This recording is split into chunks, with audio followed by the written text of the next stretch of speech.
Nutrition by addition, a positive approach to eating healthier and losing weight. When you embark on a journey of eating healthier and wanting to lose weight, you are very likely to fall into the trap of restriction, meaning that you're going to focus on all the foods that you're not allowed to eat anymore or that you should greatly reduce, and all the things that are bad for you and that you just can't have anymore. But when you have that approach, it's really easy to fall into this binge restrict cycle because you're going to be limiting the amount of foods that you really like that you're eating, and therefore after a while you are going to binge on them because you've been deprived from them for far too long. And then after that binge, you're going to want to restrict even more, and then the cycle goes on and on. So in order to not have this problem, let's focus on nutrition by addition. So first, let's talk about this philosophy behind nutrition by addition. If you start going on a diet in the regular, well-known sense of the term, you are going to think about foods that you can't eat anymore, either because they are going to be too high in sugar or too high in fats or too processed, or you are going to be allowed to eat these foods, but now you can only have tiny amounts or very set specific amounts, and you can't have them on this day. And it's just going to feel like you have to be very, very careful of everything you're eating, and it's just going to feel like you are restricting. Being in this situation where you're looking at all the foods that you're not allowed to eat anymore can get very frustrating very fast, and this leads to the situation not being sustainable. Because if you start doing something that you completely hate because you have to follow the rules, follow the diet, and if you start forcing yourself to eat things you don't like, and if you start forcing yourself not to eat things that you really like, guess what? It's not gonna last. You're maybe gonna last a week, 2 weeks, 3 weeks, a month, whatever. So instead of doing that, there is an alternative way.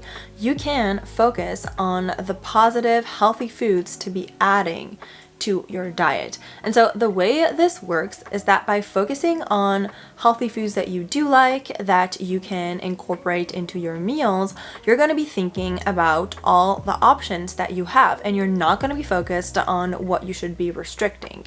And if you're able to implement these foods in your diet, then you're going to have less and less room for the other types of foods.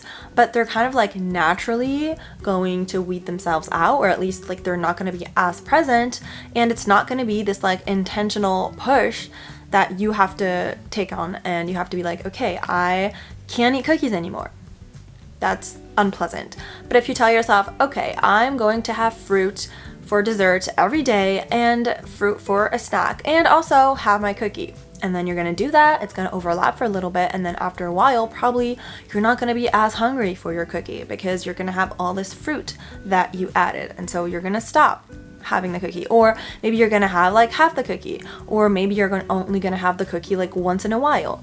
That's really the goal, and it's important that if you start this nutrition by addition process, that you don't view it as a way to sneakily restrict foods. You really need to view it as a way for you to incorporate more healthy foods, more balanced foods. You really need to approach this way of eating by addition as that, just that, adding things to your diet. If you're constantly thinking ooh, what can I add so that I can restrict something? No, that's not the right approach. It will happen naturally, but that's not what you should be focusing on. Again, focus on adding foods so that you don't feel deprived, so that you can concentrate on all the delicious things that you can eat and that you are allowed to eat and that are wonderful to eat, and kind of disregard the rest. You can still eat it, of course, but don't give it too much attention. Usually that's what we do. We're gonna put treats on the different levels as other foods. We're gonna feel guilty if we eat them. We're gonna try to refrain from eating them as much as possible, and so that's only gonna create this enhanced desire when it comes to these foods. So put them just on the same level and focus on all the beneficial foods you can add to your diet. One really important exercise you should do is you need to take a Venn diagram. On one side of the circle, you are going to put all the foods that are healthy, and you can find lists for this online, and this includes things like whole grains and fruit,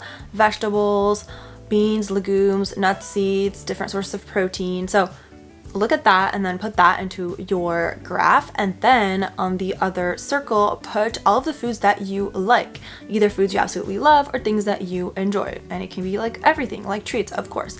And where these circles overlap, so the foods that are healthy and also the foods that you like, focus on adding more of these foods to your diet. 70% of your diet should come from these foods. And I've noticed with clients that they will come to me and say, I don't like any healthy foods.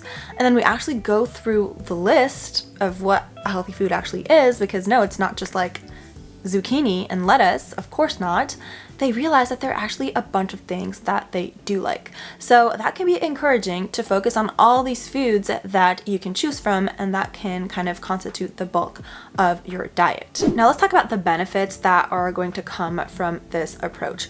So first, like I talked about earlier, you get out of this restriction mindset and you are far less likely to binge. So I know that you may be worried about calories and thinking, well, if I'm only focusing on things to add and I still eat my treats, I'm probably gonna gain weight.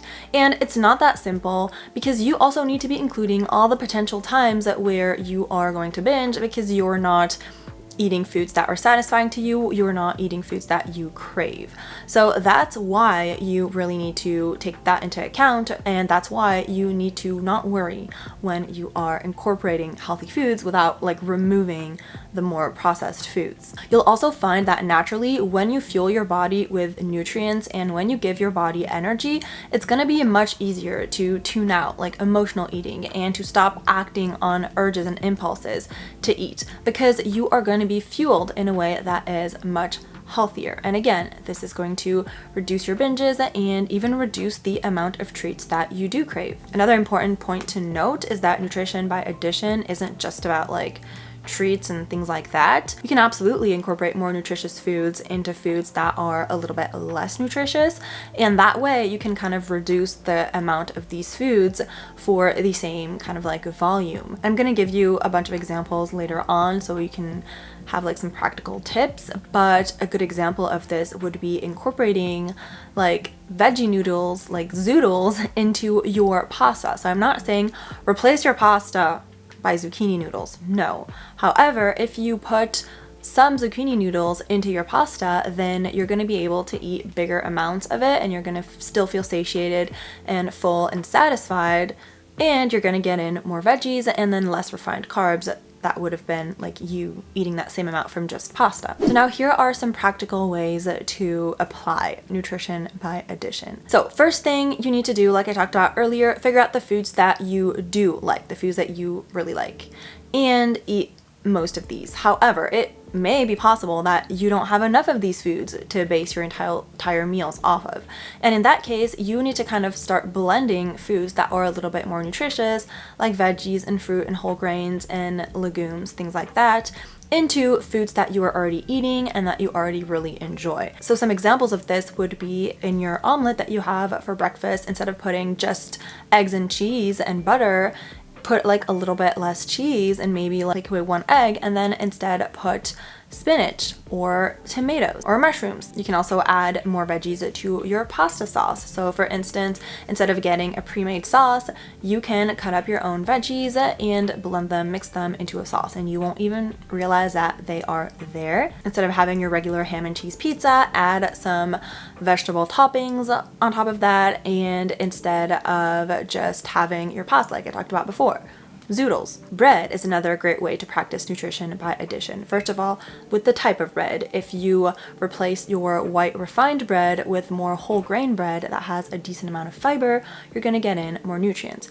And if you're used to topping your toast with like a bunch of butter, instead try different nut butters and then put some fruit on top of that. If you're somebody who doesn't like veggies that much, doesn't like fruit, you can try the approach of sneaking them in. So I talked about the pasta sauce earlier.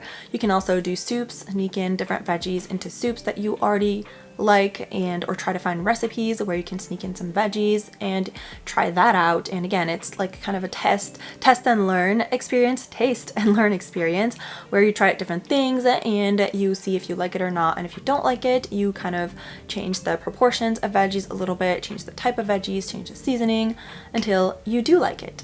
So you can do soups, you can also do smoothies. Smoothies are an amazing way to sneak in nutrients.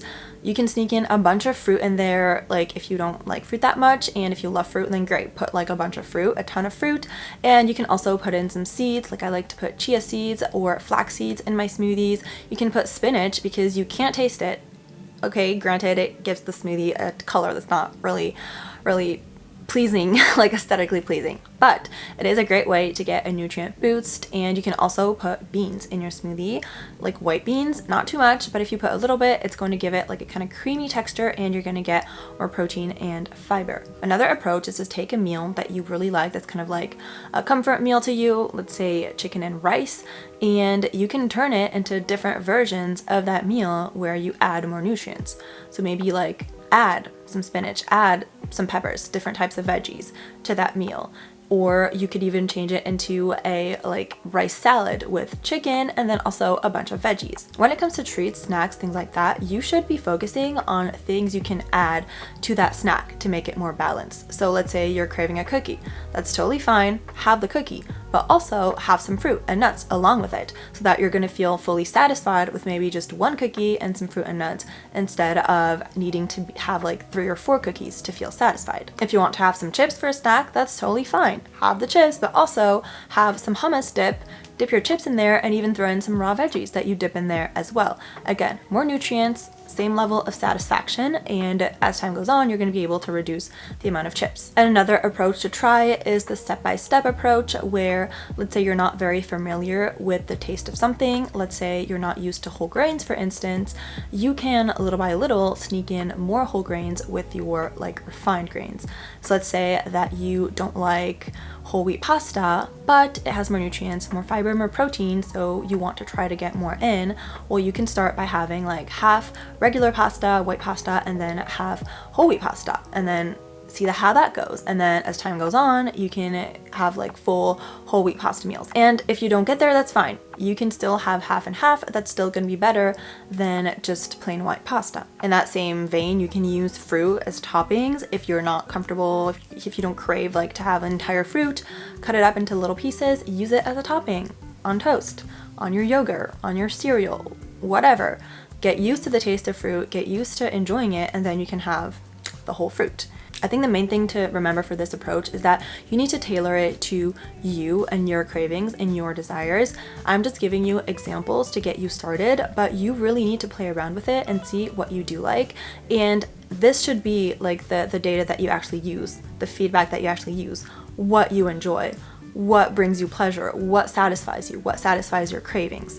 Because again, if you disregard that, it's going to be completely impossible for this to be something sustainable. And that's the whole approach relies in kind of like flipping the narrative and focusing on foods to add. But if you're just adding foods that you don't like, then you know it's not worth it. You need to find a balance with that. So that's it for this video. Don't hesitate to let me know your nutrition by addition hacks in the comments. And if you enjoyed this video, don't forget to like it and subscribe, and see you on my next one. Bye.